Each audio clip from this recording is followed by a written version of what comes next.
With gears, you have a 12-tooth gear, 36-tooth, and a 60-tooth. The driving gear is where your motor is attached. The driven gear is where what's moving is attached. The fastest on the left there is a driven gear that's small and a driving gear that's large. You increase torque by having a larger driven gear and a smaller driving gear.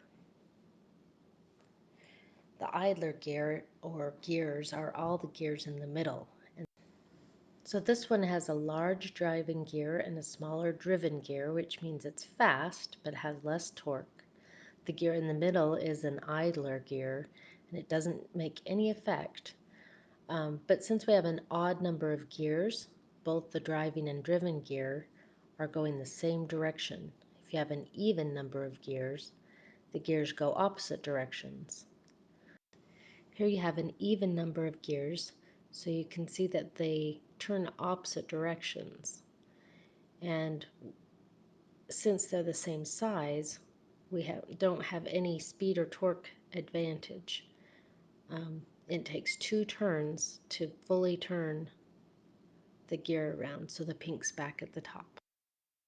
Tiny driving, large driven takes 1, 2, 3, 4, 5, 6, 7, 8, 9, 10 to get back to the top.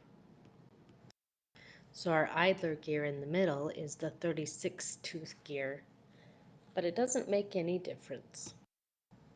Let's see if it makes any difference here.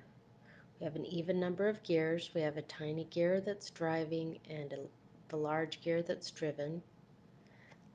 Let's count. 1, 2, 3, 4, 5, 6, 7, 8, 9, 10. It's the same, no matter what gears are in the middle. A limitation of the VEX gears is you have to have everything either horizontal or vertically aligned. So you can't attach your gears diagonal to each other. And the reason for that is that the holes in the gears don't line up with the holes in the VEX board in such a way that the teeth can interlock. So it's just a VEX limitation. So your gears always have to be horizontal or vertical to each other. Even with the direction changes, we still have a small gear driving a large gear, so it should still take 10 turns. 1, 2, 3, 4, 5, 6, 7, 8, 9, 10.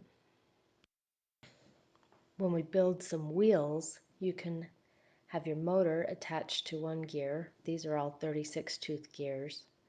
And then it can drive 2 more gears so that it's driving both wheels at the same time. We have an odd number of gears so that the wheels go the same direction. If we had an even number of gears, then the wheels would fight each other and your robot would not go anywhere. Sometimes we do want them to go opposite directions, like with a claw. So with the claw, the motor is attached to one of those gears, but both of the gears move at the same time, opening and closing the claw mechanism.